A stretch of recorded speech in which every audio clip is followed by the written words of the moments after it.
Hey, it's the Warmies, and look, we're back in glorious widescreen video on this Thursday evening as the Calgary Flames are getting set to take on the Minnesota Wild. Should be a lot of fun. The Flames wearing their Blasty jerseys tonight, and we're going to be joined very soon by our first ever Warmies guest. So stay tuned for that. There's going to be a lot to get through on an absolute jam-packed edition of the Warmies. Hey, we're going to start things by taking a look at the lines from our friends over at Sports Interaction. The Flames, as you might expect against a team with a record as good as Minnesota's, are not the favorites in tonight's game. Minnesota at minus 120, so it's not maybe that lopsided. The Flames at even money. The spread set at 1.5, as it usually is. Over under at over 5.5, maybe a little bit lower than we've seen in some recent games, but then again, it's the Flames against the Wild. This is not typically a game where we see a whole lot of scoring. These two teams played earlier on this season, and wouldn't you know it, it wasn't a very high-scoring game. So they'll be going head-to-head tonight at the Saddledome. The Flames and the Wild last met up at the beginning of November. And yeah, that game was very much what you would expect from the Calgary Flames taking on the Minnesota Wild. It was a doozy. It was a 2-0 game in favor of Minnesota. And we have seen the Flames go up against Jesper Wallstedt this season. For Minnesota, it is going to be Philip Gustafsson tonight, who gets the start for the Wild. We'll tell you a little bit more about his numbers as the season goes on. Of course, the elephant in the room, our last show, obviously not the Warmies that we wanted to put forth to you, the good folks on the Flames Nation YouTube channel. We're glad that you're back with us tonight, and we're glad to have our buddy Ryan Pike with us in the studio. He'll be joining us in just a matter of moments.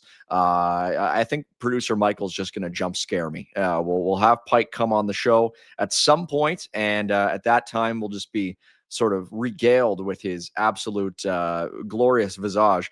Pike has sent us a little message ahead of time warning us that it is maximum base night during the warm-ups at the Saddledome. So we'll do our best to try and get Pike loud and clear on the Warmies, sort of a little test pilot edition of the show here tonight. Good to see some folks in the chat with us on this Thursday, December the 4th. Some folks talking about how it's the start of the Blasty week for the Calgary Flames. That is absolutely true. The Flames wearing Blasty uniforms at home today, and then in a couple of days against Utah, and then in the following game after that against the Buffalo Sabres. So head on down to the Saddledome and wear black, because that's what the Flames are going to be donning during those three games. The Flames have not worn the Blasty jersey yet this season, seeing as that they are sort of choosing to deploy it on a more limited basis as the years wear on, and this will be their very first experience in it this year tonight.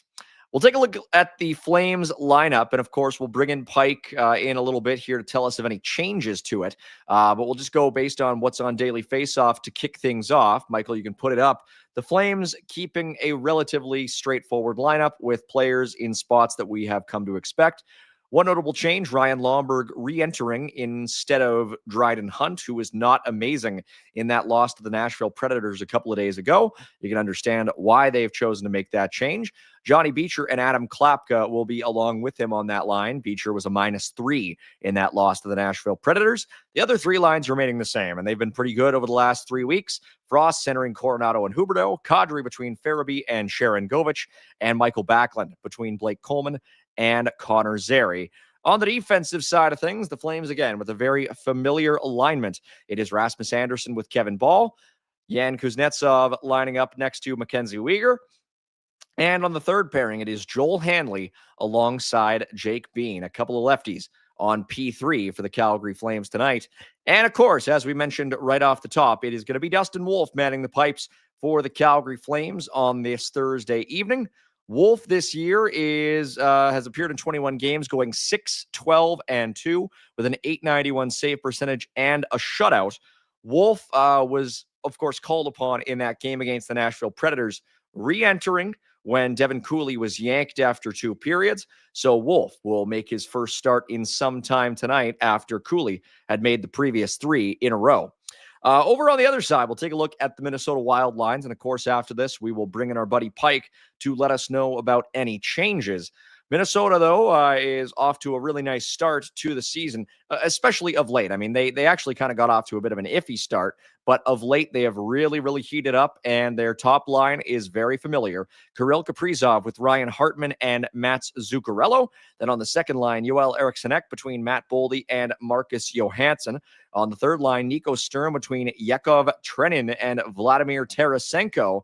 And Liam Ogren on the third line, next to Ben Jones and Tyler Pitlick, a couple of former Flames players in there. Ben Jones was a Flames farmhand for a while, and Tyler Pitlick appeared in 25 games with the Flames in the 21-22 season, recording 2 assists before being flipped to the Montreal Canadiens as part of the Tyler Toffoli trade. Some other players just of note for the Wild here. The Wild have been extremely top-heavy this season, with Kaprizov and Boldy accounting for most of their offense. Vlad Tarasenko has been in 20 games with the Wild this year, 2 goals and 10 points for number 91 in the green, red, and tan. So maybe we'll see Tarasenko start to break out of his funk tonight. He's always been good against the Flames, so lots to watch for there. Of course, no Marco Rossi in the lineup for the Wild.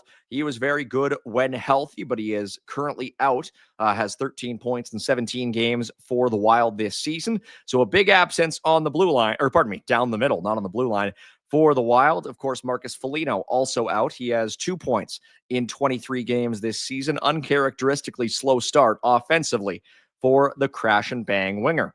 On defense for the Minnesota Wild, largely intact, which has been something that we haven't really said about the Wild for a lot of the previous seasons, with Jared Spurgeon most notably missing a lot of time. Not so much now. Jonas Brodin, Brock Faber, that's a very good top pairing. Jared Spurgeon with Jake Middleton, and then the hotshot Zeev Boyum on the third pairing alongside Zach Bogosian for the Minnesota Wild. Bogosian, one of only a handful of former Atlanta Thrashers still in the league, still active. And he's playing on the third pairing for the Wild, a team that is very comfortable in a playoff spot. The top 3 teams in the Western Conference right now are all in the Central Division. It goes Colorado at 44 points, Dallas at 41, and then Minnesota in third in the West and third in the Central with a 15-7-5 record and 35 points. And as Jack Rosa points out in our chat, the Wild have not lost in regulation since November 6th against the Hurricanes. So I would certainly head over to Sports Interaction and maybe say this game is destined for overtime at the very least. We'll see the Wild maybe get a point out of this one, because they have been racking up points in an incredible way over the last little while. We'll have a little bit more from Sports Interaction a little later on in the show, but for now, we'll just tell you, every game is your game when you bet with Sports Interaction. Get out on the action with parlay boosts, live betting, and easy deposits and payouts. Bet now at sportsinteraction.com/FlamesNation. 19 plus. Please play responsibly. You know, I think it might actually be a better idea to bring Pike in maybe a little after 6:45 when the music turns down a bit at the Saddledome, and he can tell us about anything that we've missed from the Warmies. So we're gonna keep going a little bit longer here, just talking about, you know, some things that are maybe going to happen in the game that's been upcoming, and also referring back to the chat. We haven't gotten any super chats yet, but we encourage you to send them in. Super chats benefit the Youth Centers of Calgary. Great folks over there helping kids feel more comfortable in the situation that is befalling them. Of course, it's the holiday season, so any super chats that you do provide, very much appreciated. Folks talking about how Jesper Wallstedt has been very solid in net for the Minnesota Wild, and has he ever? We have talked a lot on this show about how the Oilers really screwed up by trading the Jesper Wallstedt pick to the Minnesota Wild when they could have had their future goaltender in their lap. Well, Wallstedt has just been terrific. He's 8-0-2 this year with a .944 save percentage in 10 games. But tonight it's going to be Filip Gustavsson, who's been very good in his own right. 7-7-3 with a .906 save percentage this year is Filip Gustavsson. So it may be an opportunity for the Flames to go up against a goaltender with worse numbers, but by the same token, Gustafsson, could very easily be a Swedish Olympian this year with the way that he's been playing. Remember, in the current NHL, .906 is an above-average save percentage. It wasn't long ago that was below average. It's above average now with the way that scoring has gone up and save percentages have gone way, way down in turn. So Filip Gustavsson, hardly somebody for the Flames to look past. Good to see a comment from Facebook. Brooks Levesque talking about how they're hopeful Zary can find his game. He's getting closer. I agree, Brooks. I think last game, a 5-1 loss to the Nashville Predators, hard to sort of point at that and say, one player or two players was the problem. It was everybody who was the problem in that game against the Nashville Predators. And I don't expect the Flames to be blown out in the same way tonight. I think you can look at it and say Devin Cooley was being ridden hard. He was maybe due for a down game. And the Flames, they have shown better habits in recent times. That being said, they were also on a bit of a run there. They beat some good teams, and it didn't really make a dent in the standings. They are dead last in the National Hockey League. And so, maybe now that they've gone on this run of good games, maybe they are overdue to start losing a little bit again as well. So we shall see. Dustin Wolf between the pipes. Been a while since we've seen a truly vintage performance from Dustin Wolf. So maybe he'll pull something out of his hat tonight, knowing that he's going up against a team with one of the best goaltending tandems in the entire National Hockey League.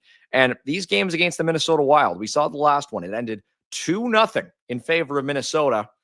So, I wouldn't be surprised if both goaltenders looked good for their respective teams tonight. As Stephen Cummings in the chat says, this will be 1-0 Wild. Not inclined to disagree right up front with you there, Stephen. I could very much see it going that way. Shrimp of the Bobby, our buddy, talking about how if he super chats Warmies and Afterburner, he'll go broke. There's one easy solution there, buddy. You're paying an Australian dollar dues. I think the exchange rate is pretty favorable. You can just chat as much as you want. It doesn't even count. Okay? So there you go. Jux JC asking, where's my lighting? What are you talking about, Jux JC? I got a beautiful ring light right in front of me. It's providing me with beautiful supple tones. It's a Thursday night, though, of course. Like the moonlight's different depending on what day of the week you have. I've got my new setup. New camera provided by the company. Very, very kind to them. New microphone right here. I hope my sound is pretty good. Of course, we had that little snafu in the last show. I think my computer maybe was overloaded by the new technology. My poor Mac just sort of saying, "Whoa, what's going on here? You had such a bad mic before, and now you got some beautiful Shure quality." And thanks, Can Trader, saying I sound good. I really appreciate it. And Marvin saying you like the low glow setup. That's exactly what I was going for, Marvin. So I appreciate you tuning in and getting warm with us all. It's a warm glow for the Warmies. I mean, this thing's got multiple different color combinations. I can sort of change it. I don't want to futz with it too much because I don't want to lose my mantra. I don't want to lose my chakras, adjust them. Like Steven, I have a ring light. You can see it in the reflection. Like if I look straight at it, it may be because it's off to the side. I don't understand. I think we got the setup down pat for the remote. And yes, the view of the city. You can see the Saddledome out there. You can't see the Saddledome. You can see the new rink out there going up. I've been watching it all the time. It's pretty impressive vantage point from here, and it's very fortunate. If you put the blinds all the way up, though, the reflections just get to be way too much. So you got to sort of leave a little taste. You just leave a little taste, a little sliver, and then it's just perfect. I think we'll bring in Pike in just a couple of minutes here. The music should be quieting down at the Saddledome here in just a matter of moments. Jux JC asking me to tell you all a ghost story. Don't know if I'm ready to do that, but what I am ready to do is show you some more lines from the folks over at Sports Interaction talking about player points tonight. Now, the last time the Calgary Flames took on the Minnesota Wild, you would have wanted to bet the under on every single player point line because the Flames recorded a total of 0 goals against the Minnesota Wild in that last game. And we got some over-unders on player points for the Flames. Talk about ghost stories. Connor Zary, I don't think is ever going to get one of these props again. It's kind of impressive to me that Igor Sharangovich is available to bet in this one, considering that he only has 7 points this season. But that Morgan Frost under prop is appealing to me at -140, and Huberto at -125 for under 0.5. I'd maybe look at that one as well. So there's some interesting, under bets that I would maybe look at here. I mean, also Kadri at under is positive money. That to me is surprising. It's a game against Minnesota. I don't know. The Flames are maybe due to go on a bit of a slide here.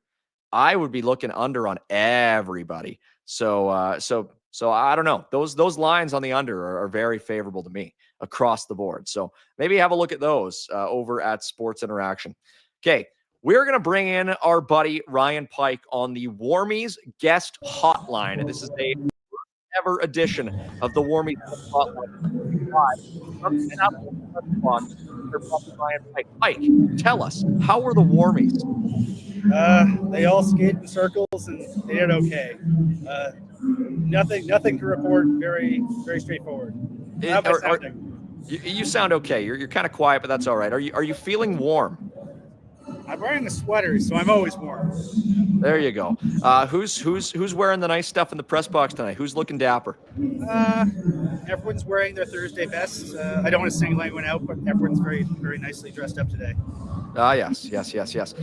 Tell us, any notable changes, any discrepancies from what we put out there? Nope, everyone skated in the order that they appeared. Should be an interesting game. Lomberg back after a couple of days off. I'm kind of curious as to how the Hanley-Bean pairing will look on the third pair. It looked like Bean is playing his offside. My guess is they're just trying to get some looks. But, Jan Kuznetsov has basically grabbed hold of that top four spot. So they need to, I guess, rotate guys in and keep them active. So we'll see how it looks. You have your tape measure out? How high did Dustin Wolf leap tonight? Did he look like himself? I mean, both the goalies are in their very dapper black setups.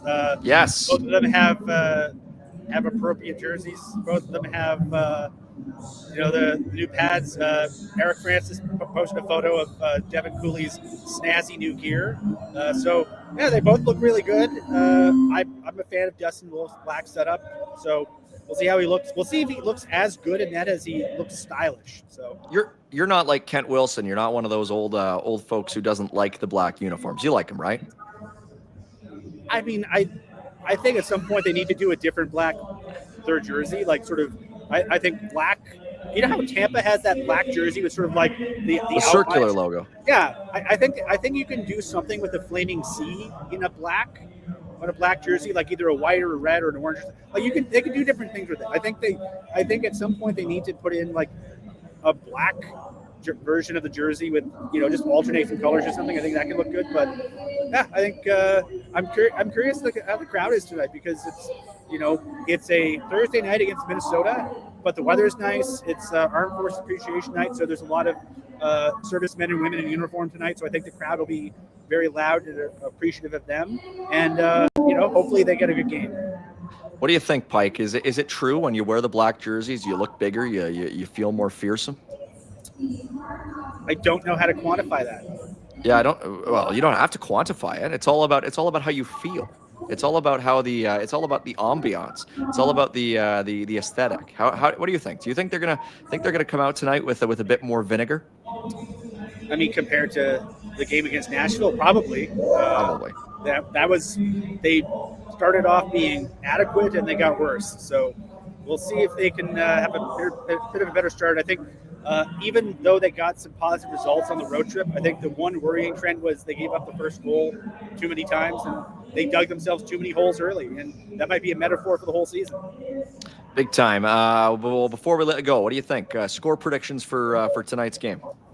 I just hope it doesn't go to a shootout. Let's say, 3-2 Flames. That's my guess. Wow. But I could also see Minnesota just doing what they've been doing. Like they've gotten points in 12 straight, 10-0-2. They could very easily just clamp down on the Flames and make this a very dull one-goal game in the visitors' favor. Well, Jux JC is predicting 11-0 Wild. I don't think I'm going to go that far. But yeah, 3-2 sounds about right. Hey, one more before you go. What do you think? Blasty for the Wranglers, is that a better edition of it than the Blasty for the Flames? I think they're both pretty good, but what you like better? I believe the jersey is called the Outlaw jersey, but it's whatever. It's basically Wranglers Blasty. I think I really like that design. I think they did a nice job with it. But I think overall, in terms of like doing like a retro look that always looks timely, I think the Wranglers have done a great job with their kit. So they're so good. I can't really nitpick what the Wranglers have done. Yeah, the Wranglers Blasty, if it's called the Outlaw, I didn't even know that, which is amazing. But it is great. I agree. Well, good. Have good times at the Dome tonight. Give us some Pike bombs and enjoy the game and enjoy the Blasty jersey. Pike, we appreciate you coming on. It's been so long since I've covered a home game that I don't know what to do with my hands. So Oh, me neither. I hope I get the score right, my gamer. I hope you do too. Thanks, Pike. Appreciate it. That's our buddy Ryan Pike chiming in live from the Saddledome just after the conclusion of the Flames Warmies here on Flames Nation Warmies. That was a nice little tidbit, wasn't it? A little treat here from our buddy Ryan Pike. I think we're going to do that a little bit more often. It's been tough with all the road games that the Flames have been doing. You know, you can't have somebody actually sort of corresponding from the Warmies on the Warmies. But now we got sort of Warmieception, and I'm a big fan of how that played out. Good stuff. Excuse me. Pretty appreciate you, producer Michael, coordinating that. Just absolutely MVP on that side. Magic 1989 bringing up a very interesting talking point, how Iggy and Blasty looked menacing. And I agree. Didn't wear it all that much. I mean, he sort of, well, I shouldn't say that. He did wear it a lot, sort of going back into the 90s. But obviously, you know, when you think about it, when I think back of Jerome with the Flames, I think about all of, you know, sort of more his recent, like when I was growing up, and they had gotten rid of Blasty by then. But yeah, he was around the entire time they wore it the first time around.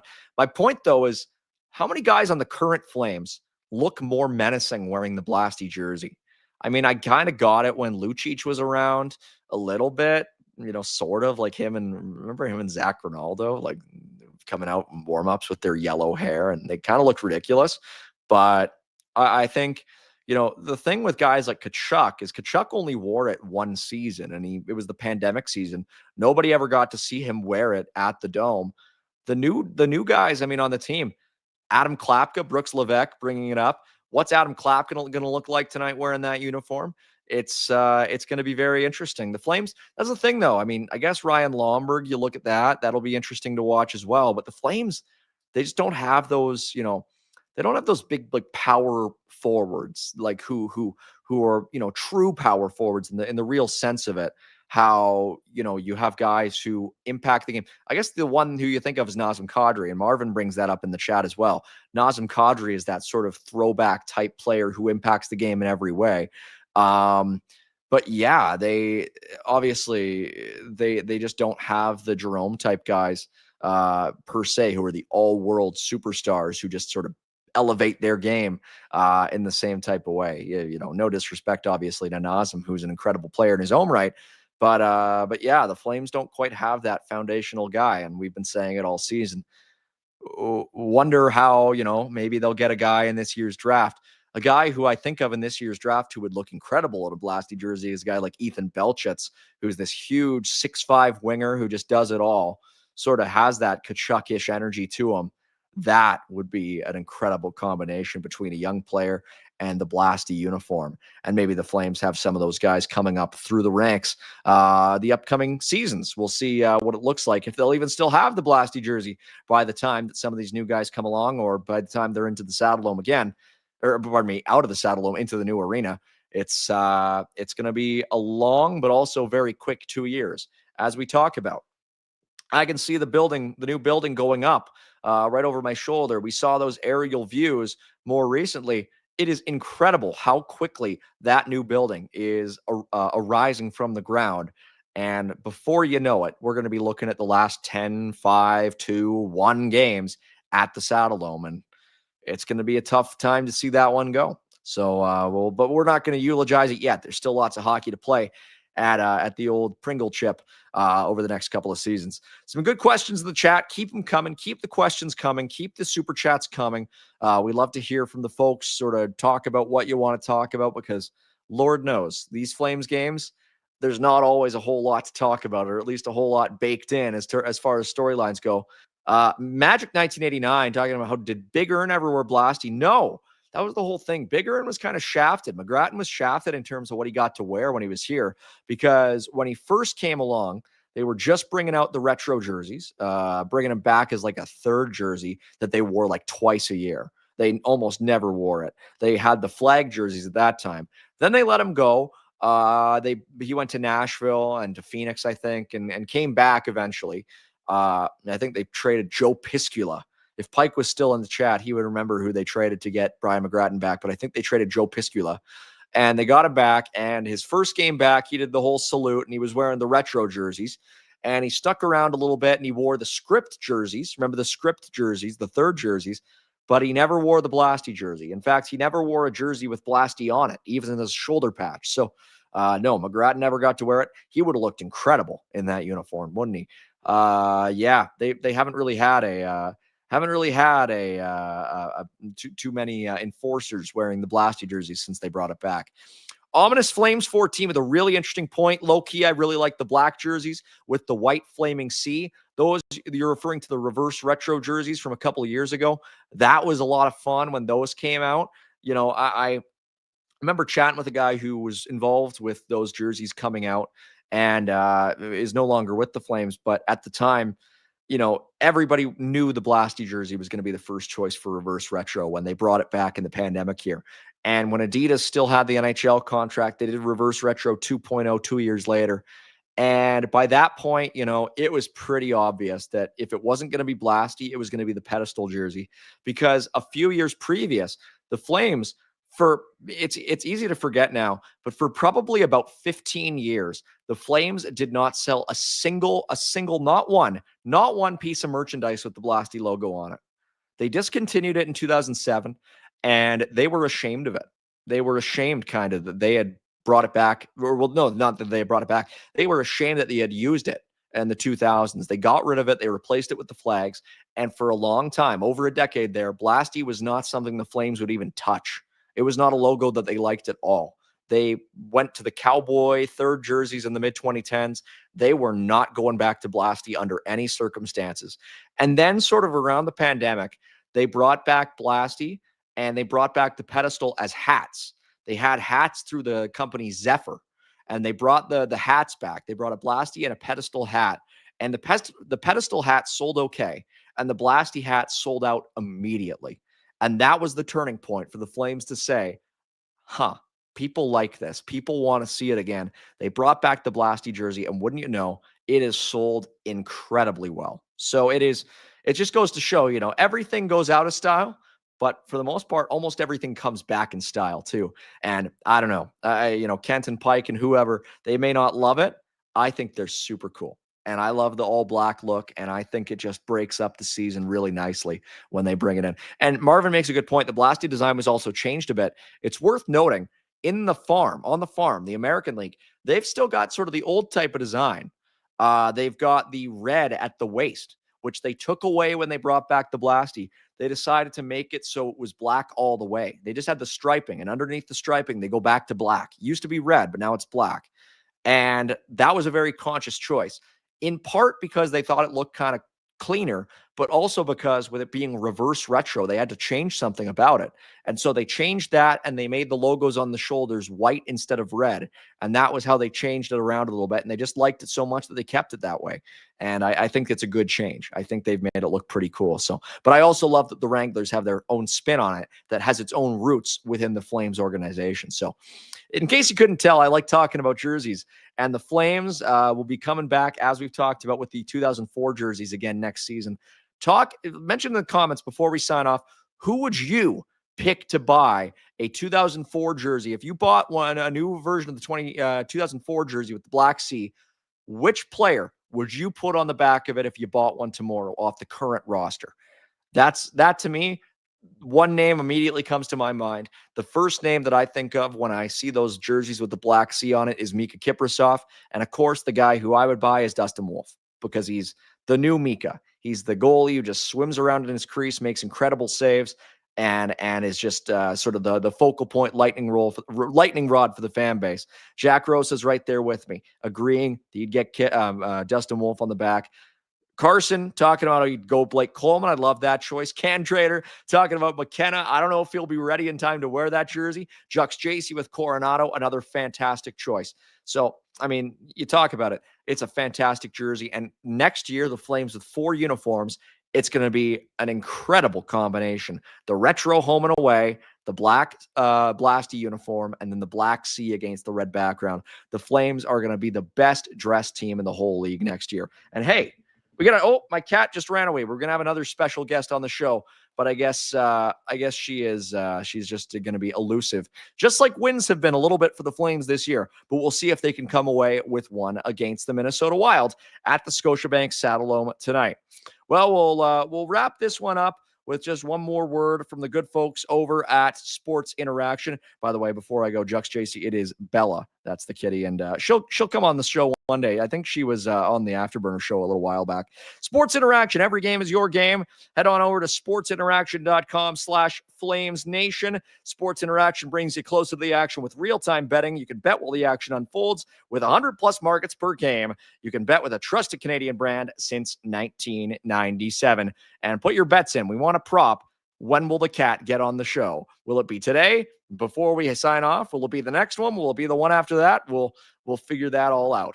Hey, we made it through half an hour without the show completely falling apart. It's wonderful. Our thanks to Ryan Pike. Our thanks to everybody involved on the back end, including our producer, Michael, and to every one of you in the comments watching along with us on this Thursday night. My name is Mike Gould, and you've been watching another edition of the Warmies. Hey, buddies. Thanks for watching. We appreciate it. Also, if you could throw in a like and subscribe, it does help us out with what it is we are doing. And check out more at flamesnation.ca.